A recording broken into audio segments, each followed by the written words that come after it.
क्या आपने कभी सोचा था कि दुनिया के सबसे बड़े तेल उत्पादक देशों में शामिल रूस को एक दिन भारत से पेट्रोल मंगवाना पड़ेगा? लेकिन अब यही हकीकत बन चुकी है। यूक्रेन के लगातार ड्रोन हमलों से रूस की तेल रिफाइनरियां जो हैं वो प्रभावित हुई हैं। देश में पेट्रोल का संकट जो है वो गहरा गया है और अब रूस ने इसी कमी को पूरा करने के लिए भारत का रुख किया। आखिर रूस में हालात जो हैं कितने गंभीर हैं, भारत कितनी बड़ी भूमिका निभा रहा है और इसका दुनिया के एनर्जी मार्केट पर क्या असर पड़ेगा, आइए पूरी कहानी को जो है विस्तार से प्रवीण सर से समझने की कोशिश करते हैं। सर, एक वक्त था जब हम लोग आपसे ही चर्चा करते रहते थे, आप कहते थे कि रूस जो है भारी मात्रा में डिस्काउंट पर जो है तेल भेज रहा है, फिर उसको कहानी में अमेरिका की एंट्री हो जाती है। वो कहता है कि देखिए भाई, उस पर सैंक्शंस लगा रहे हैं, उससे आप मत खरीदे। फिर हम लोगों ने कम किया, कटौती की। फिर हमारी जो देश की जितनी वो OMCs कंपनियाँ, उन पर बात आ गई थी, भाई उनका मार्जिन क्या होगा, लॉस क्या होगा। अब ये नया ताज़ा अपडेट पूरे ऑयल रिफाइनरी और इंडिया, रशिया, अमेरिका के रिलेशंस में क्या आया है सर? नहीं, देखिए, जैसा आपने कहा, ये वाकई चौंकाता है और इसीलिए हम इस खबर को डिस्कस भी कर रहे हैं कि तमाम मुल्कों को एक्सपोर्ट करने वाला जो रूस है तेल का, क्रूड ऑयल का, वो आज अपने लिए तेल के लिए एक तरह से कहें तरस रहा है। और भारत से अभी, जैसा आपने बताया कि रिफ़ाइनरियों में जो रूस की रिफ़ाइनरियाँ हैं वो काम नहीं कर पा रही। तकरीबन 25% जो रिफ़ाइनरीज़ हैं वो डैमेज हुई हैं, जहाँ पर कि आपका ऑयल को प्रोसेस या रिफ़ाइन नहीं किया जा पा रहा है यूक्रेन के हमलों की वजह से। और इस वजह से रूस में हालात ये आ गए हैं कि वहाँ पेट्रोल पंप्स जो हैं उसके आगे लंबी कतारें दिखाई दे रही हैं।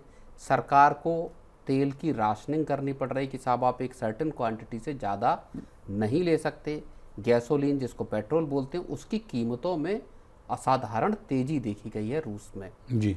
तो ये हालात पैदा हो गए हैं और समर का जो सीज़न है वहाँ पर डिमांड भी गैसोलीन की ज़्यादा बढ़ जाती है घरों की।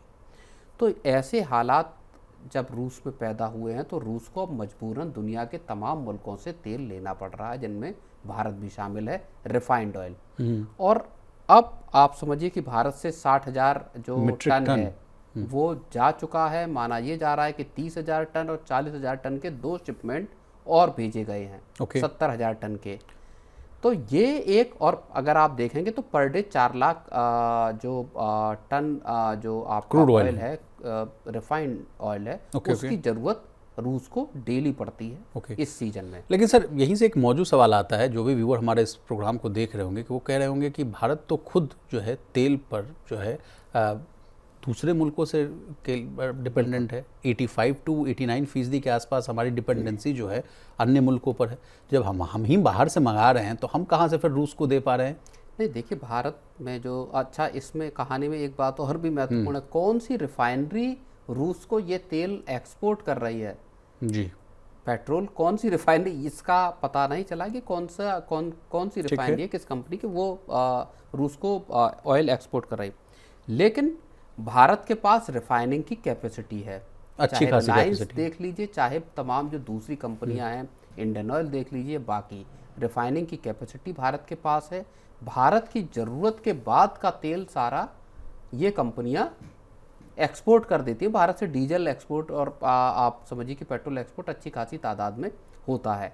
तो इन्हीं रिफाइनरियों से अब रूस अपना तेल कह लीजिए, या रूस को जो गैसोलीन की या पेट्रोल की सप्लाई विशाल की जा रही है। ओके, तो कोई चिंता की बात तो है नहीं ना सर, कि मान लीजिए हम लोग लगातार जो है पेट्रोलियम मंत्रालय, इसमें चिंता की बात इसमें इसलिए भी नहीं है क्योंकि जो हॉर्मुज को लेकर जो एक हालात ख़राब बने हुए थे, जो तेल की सप्लाई नहीं हो पा रही थी, अब वो सारी चीज़ें खुल गई हैं, टेंशन्स ख़त्म हो गई है मिडिल ईस्ट की, और भारत के पास अब जो सप्लाई है वो एक तरह से बिना किसी इंटरप्शन के आना शुरू हो गई है।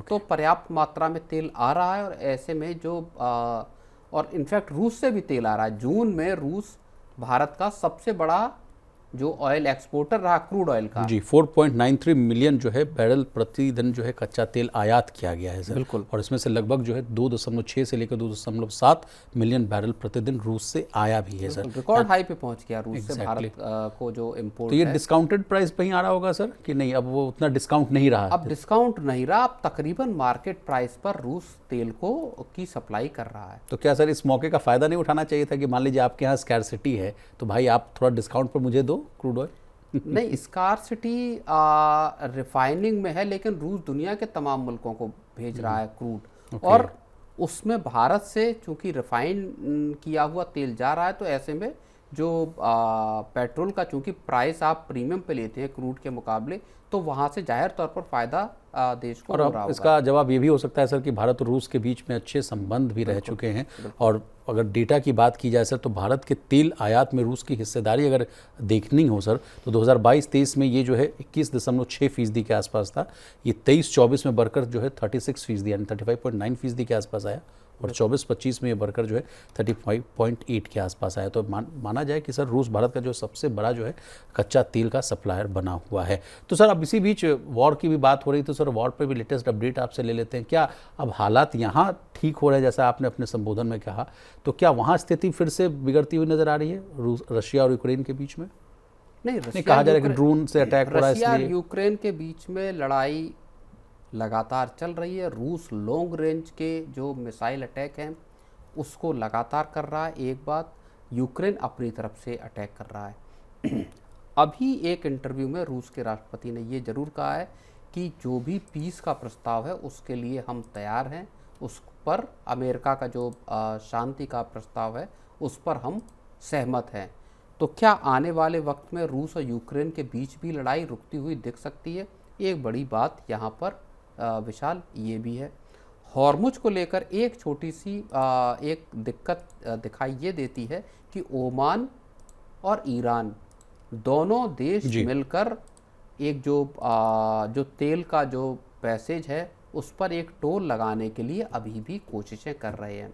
कि क्या यहाँ पर जो शिप जो आ रहे हैं या जा रहे हैं उन पर क्या किसी तरह की कोई फीस वसूली जा सकती है। अमेरिका इस चीज़ के सख्त खिलाफ है कि आप किसी भी देश के जो जहाज़ हैं उस पर किसी भी तरह का टोल या फीस वसूलें।